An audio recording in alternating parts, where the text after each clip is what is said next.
ৰাজ্যজুৰি অবৈধ কয়লা খনিৰ বিৰুদ্ধে অভিযান মাৰ্ঘেৰিটাত অভিযান চলালে প্ৰশাসনে নামদাংস্থিত কয়লা খনিত অভিযান চলাই আটক কৰিলে ৩ শ্ৰমিকক প্ৰশাসনে সিল কৰিলে ১৩টাকৈ সুৰংগ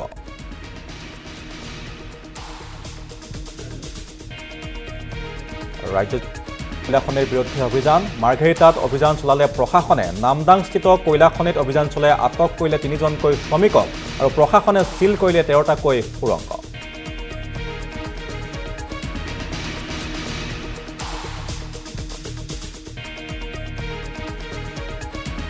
ইয়াত আমি খবৰ পোৱা মতে বহুতখিনি ৰেড হোল মাইনিং অপাৰেট হৈ আছিলে অপাৰেশ্যনত আমি প্ৰায় 13টা ৰেড হোল মাইনিং আমি কমপ্লিটলি ডেষ্ট্ৰয় কৰিছোঁ ডেষ্ট্ৰয় কৰাৰ সময়ত গাঁতৰ ভিতৰত 3জন শ্ৰমিকে কাম কৰি আছিলে চ' তেওঁলোকক উলিয়াই অনা হৈছে তেওঁলোকক বৰ্তমান আৰক্ষীয়ে ডিটেইন কৰি ৰাখিছে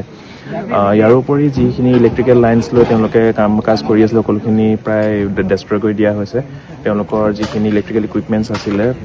পাম্প হওক মটৰছ হওক আৰু কিবা বৰ্ড কিছুমান সেইবিলাক গোটেইখিনি চিজ কৰি লোৱা গৈছে সেইখিনিতে বৰ্তমান মাৰ্ঘেৰিটা থানালৈ লৈ যোৱা হ'ব তাৰোপৰি এটা কোল ইণ্ডিয়াৰ এটা পুৰণা এবাণ্ডেণ্ট অফিচ এটা আছিলে য'ত কোনোবা এজন কনজিউমাৰে যাৰ আমি ডিটেইলছখিনি পোৱা নাই যিটো আমাক এপিডিচিলৈ জনাম বুলি কৈছে তাত তেওঁ বেলেগকৈ ইলেক্ট্ৰিকেল ইকুইপমেণ্ট ইনষ্টল কৰি তাত এটা কিৰ্লোস্কাৰ জেনেৰেটৰ আছিলে চ' আমি সেই গোটেই ঘৰটোক এতিয়া বৰ্তমান চিল কৰি ৰাখিছোঁ আৰু এখন এক্সকেভেটৰো আমি এতিয়া বৰ্তমান হয় সেইখনেই আমি এতিয়া এক্সকেভেটৰ এখন আমি চিজ কৰিছোঁ